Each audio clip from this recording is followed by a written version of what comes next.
Why are you still rushing to buy a phone of over 2 million naira when a phone of around 800,000 naira from 2 years ago can do almost the same thing? Think about it. Is it the better camera? Slightly. Does the new one have faster performance? It is mostly on paper. New features, it is just sprinkled and mostly recycled. So what exactly are we paying for? Because right now, modern flagship phones are starting to feel like less innovation and more like expensive upgrades we don't really need. Now, don't get me wrong, flagship are still the peak of what smartphones can be. This is where brands go all out. Best cameras, premium materials, top tier performance, cutting edge features. But here's the problem. We've reached a point where new doesn't feel really new anymore. Instead, what we are seeing is slight improvements, minor refinements, higher prices, and as someone who actually cares about value for money, I have to ask myself a simple question. Are the latest flagship phones even worth it anymore? Here's the truth most people don't want to admit. Smartphones have matured. I said this in one of my previous shorts. I said smartphones have reached their peak. Smartphones are at their peak. Now, I don't know what they are going to add to probably Samsung or iPhone or Google Pixel that isn't out already. So I think when it comes to the innovation on smartphones, there is nothing so spectacular or something so mind-blowing they can add anymore. Now, we're no longer in an era where every year brings a revolutionary change, every upgrade feels necessary. Now, it is mostly the same design. Look at Samsung and iPhone recycling design for how many years?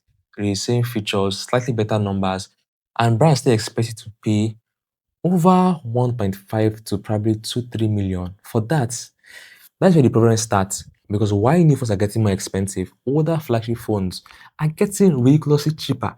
And that is where the real value is hiding. Think about what a flagship phone from 2, 3 years ago actually offers. Premium build quality, flagship grade cameras, high-end processors, smooth displays, software support still ongoing.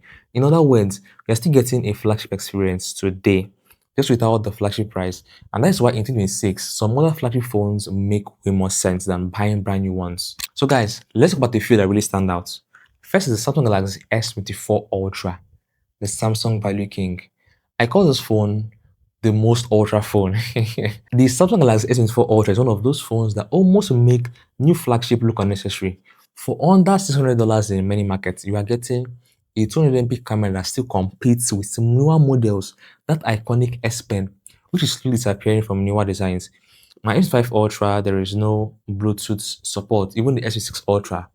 Okay, who knows, maybe in the next 2, 3 years, they may remove it entirely. All right, it has 120Hz AMOLED display that still looks stunning today.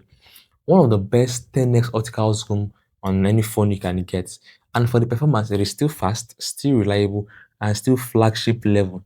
So again, why spend double or triple the amount for marginal upgrades? Next is the iPhone that still makes sense, the iPhone 15 Pro Max.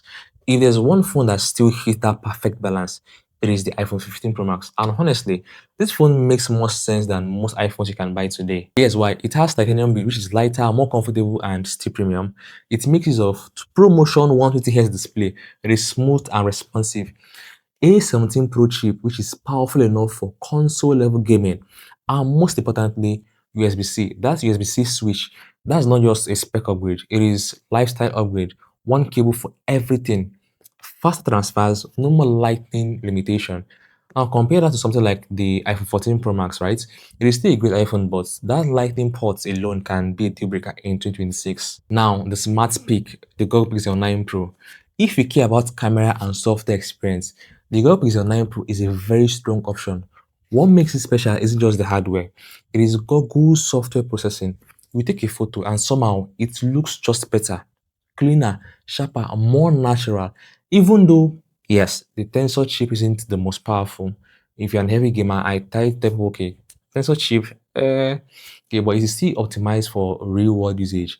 And because it is newer than something like the S23 Ultra, you're also getting longer software support going forward. For the performance monster, the OnePlus 12. The OnePlus 12 is where things get really interesting because this phone focuses on one thing: raw performance and speed. We are getting flagship level hardware, extremely smooth performance, 100-watt fast charging, which feels unreal in daily use. Just plug your phone and it's filled up ASAP. It has strong battery life. Now, yes, the software may not feel as polished as Samsung or Apple, but in terms of pure value, this is easily one of the best deals out there. So what is the real decision? At this point, the question becomes simple. Do you want the latest phone or do you want the smartest purchase? Because those are not always the same thing. Modern flagships are more expensive, slightly better, but not game changing, right? While older flagship are way more cheaper, still powerful, still premium, still relevant.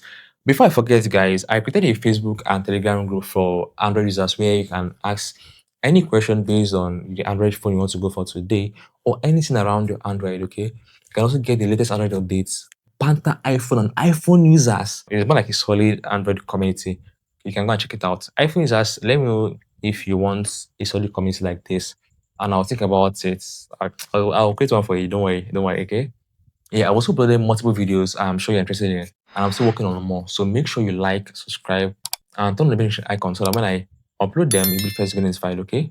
We've reached a point where smartphones are no longer about survival upgrades. They're about smart choices. And now, older flagship phones are the smartest choice you can make. I want to hear from you. What old flagship are you still using in 2026?